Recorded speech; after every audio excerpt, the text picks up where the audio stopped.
এখনই তো অ্যাক্সিডেন্টটা হয়ে যেত, তারপর দোষটা হইতো আমার। আরে আজও এখনো দাঁড়ায় আছেন কেন? সরেন। সরি। নাম কি? নূপুর। আপনি কোন দিকে যাচ্ছেন? কেন? আপনি কোথায় যাচ্ছেন? রূপগঞ্জে। আপনি চাইলে আমি আপনাকে ড্রপ করে দিতে পারি। আপনাকে ধন্যবাদ বলে ছোট করব না। আপনি সত্যি আমার অনেক বড় উপকার করলেন। আচ্ছা, আপনি এখান থেকে তাহলে কোথায় যাবেন? আমার একটা ফ্রেন্ড আসবে।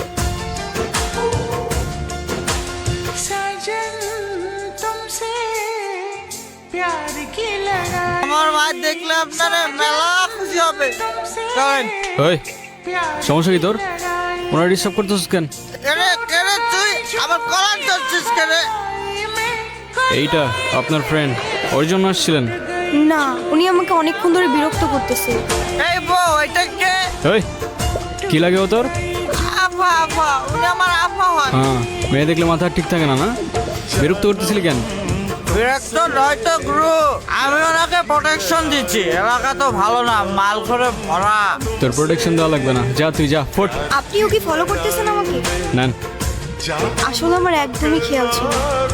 আপনার গাড়িতে ফেলে আসছিলাম না? Yes ma'am. একটা কল করা যাবে? হ্যালো, আমি নূপুর। তোমার নাম্বার কি হয়েছে? বাসায় ফেলে আসছি। আমি তো রূপগঞ্জে। তুমি কোথায়? কিন্তু আমি তো রূপগঞ্জ নাই এখন। সকালে আম্মু আব্বুর সাথে কথা বলে আসছি। তোমাকে না কালকে বললাম আমি রূপগঞ্জে আসতেছি। আমার তো খেয়ালই ছিল না। তো আমি এখন একা কি করব এখানে? তুমি এক কাজ করো, শ্যামপুর স্টেশনে আসো, ওইখান থেকে আমরা একসাথে পালাই যাবো। আচ্ছা ঠিক আছে। আপনি কি আমাকে একটু শ্যামপুর স্টেশনে পৌঁছে দিতে পারবেন? চলেন, আমাদের জার্নি এখানেই শেষ। আচ্ছা, আপনার বয়ফ্রেন্ড কই? ও আসে নাই? আসছে হয়তো। আচ্ছা, আপনার ফোনটা একটু দেন তো। কি হয়েছে, তুমি কল ধরতেছো না কেন? আমি স্টেশনে এসে দাঁড়ায় আছি। তুমি কই? আসলে একটা প্রবলেম হয়ে গেছে, বুঝছো? কি হয়েছে? আম্মুর কাছে যে মেয়ের বাপ মায়ের পরিচয়টাই নাই, সেই মেয়ের আমি পরে তুলতে পারবো।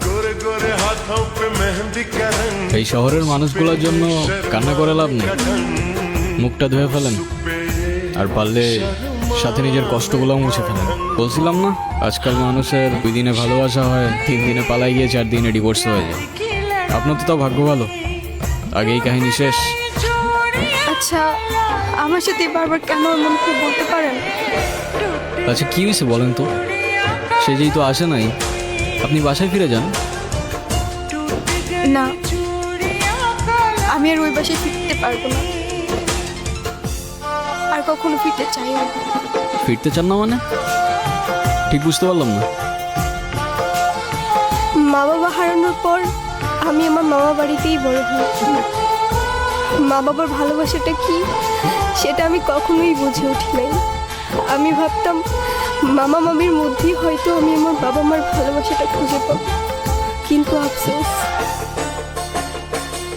কিরে, এত দেরি হলো যে? এই 500 টাকা তোর কাছে রাখ, আর তোর মামি আসলে কোষ আমি হাটে গেছি। হ্যাঁ, মামার একটা বদ অভ্যাস, মামা জুয়ায় আসক্ত। 3 বেলা না খেয়ে থাকলেও তার জুয়া ছাড়া এক মুহূর্ত চলতো না। আর তার জুয়ার সঙ্গী ছিল জাহাঙ্গীর। এইগুলো ওরে পড়ায় নিয়ে আসো, আজকে জাহাঙ্গীরের লগে ওর বিয়া দিব। কি কর মাইয়াডার তো কিছুই কর নাই। কেন ওরে করা রাখবো কেন? বেশি কথা বাড়ায় না তো। যাও, ওরে রেডি করে নিয়ে আসো, যাও। তোর মামার আমার জীবনটা নষ্ট করছে, এখন তোর জীবনটা নষ্ট করবে। শুনছি 7-8টা বউ আছে, সংসার করতে পারে না। তোরে না একটা পুলায় ভালোবাসে, এই পুলাটারে কল দে, কল দিয়া পুলাটার সাথে পালায় আসা। তোর জীবনটা নষ্ট করিস না।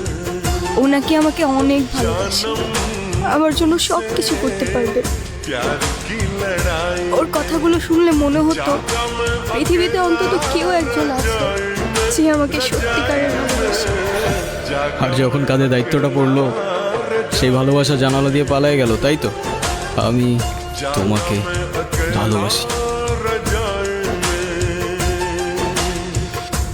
শুধু এই 3টা শব্দ বলে দিলেই তো আর ভালোবাসা হয়ে যায় না। সারা জীবন পাশে থেকে দায়িত্বটা কাঁধে নিয়ে তারপর ভালোবাসাটা প্রমাণ করতে হয়।